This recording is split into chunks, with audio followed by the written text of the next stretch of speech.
السلام علیکم ورحمۃ اللہ وبرکاتہ۔ کھجور کی داستان سنانے لگا ہوں۔ کھجور کے عشق کی داستان ہے، بڑے مزے کی بات ہے، سنیں گے تو لطف آئے گا۔ کھجور بھی دوسری کھجور پر عاشق ہوتی ہے اور اسے عشق عارض ہوتا ہے۔ اس کی علامت یہ ہے کہ جس کھجور سے اسے عشق ہوتا ہے اور وہ کھجور اس کھجور کی طرف جھک جاتی ہے اور اس کا پھل بھی کم آتا ہے اور وہ خشک ہو جاتی ہے۔ ہاں، اگر تم غور کر کے دیکھو، ہوائیں چلتی ہیں،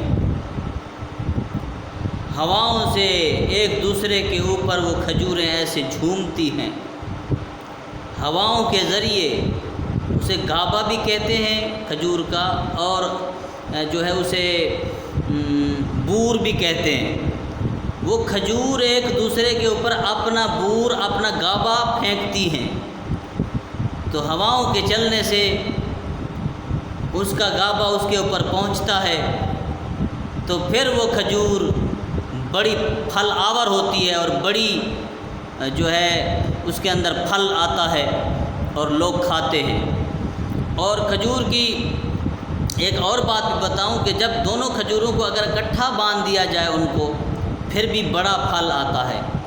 اور اگر اس کے جو گابا ہے وہ کاٹ کے، جہاں جس طرف وہ جھکی ہے وہ کاٹ کے اس طرف اس میں ڈالا جائے، اس کے اوپر ایسے جیسے نمک چھڑکتے ہیں چھڑکا جائے، تو وہ اس کا جو ہے اس کا پھل اچھا آتا ہے۔ کھجور جو ہے آدمی کی ایک شکل ہے، حضرت آدم علیہ السلام کی شکل سے مشابہ بنائی گئی۔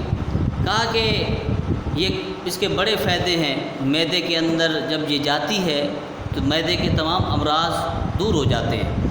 اور ایک بات آپ کو بتاؤں کہ یہ اسٹور بھی کی جاتی ہے اور اس کی گٹکلیوں کو جانوروں کو ڈالا جاتا ہے، اور اس کے اندر اتنی مٹھاس ہے اور اتنی طاقت ہے کہ اگر کوئی بندہ کھائے، کمزور ہوگا، کمزور سے کمزور، وہ طاقتور بن جائے گا، اور طاقتور جب بنے گا تو وہ دوسری غذاؤں سے زیادہ اس کے اندر طاقت آتی ہے، کیونکہ اس کے اندر ہر قسم کے وٹامنز اور ہر قسم کی مٹھاس جو ہے اس کے اندر پائی جاتی ہے۔ وہ مٹھاس انسان کے لیے بڑی صحت بخش ہے، اور یہ اسٹور بھی کی جاتی ہے، تازی بھی کھائی جاتی ہے۔ اس کے بڑے فائدے ہیں، بڑا شاندار پھل ہے۔ حضور نبی کریم صلی اللہ علیہ وسلم نے فرمایا، جس کے گھر کے اندر کھجور نہیں وہ گھر والے بھوکے ہیں۔ کہا کہ جن کے گھر کے اندر کھجور ہے وہ گھر والے جو ہیں مالدار ہیں، تگڑے ہیں۔ تو کھجور کی برکت بھی ہوتی ہے کہ اناج کے اندر جب بھی لایا کرو تو کھجور کو لازم لایا کرو۔ نبی کریم صلی اللہ علیہ وسلم نے فرمایا، یہ تمہاری پھوپھی ہے، حضرت آدم علیہ السلام سے مشابہ ہے، تو اس پھوپھی کو ضرور استعمال کیا کرو۔ جب یہ کھاؤ گے تو خیر و برکت بھی آئے گی اور طاقت بھی آئے گی۔ گھروں کے اندر کھجور کو لازم رکھا کرو۔ دعا ہے اللہ تبارک و تعالی ہمیں ان درختوں سے سیکھنا چاہیے کہ ان کی آپس میں محبت ہوتی ہے، ہمیں بھی آپس میں محبت رکھنی چاہیے۔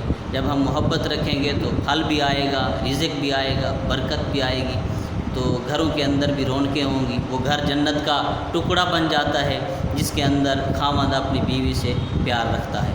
دعا ہے اللہ تبارک و تعالی ہمیں عمل کی توفیق عطا فرمائے۔ آمین۔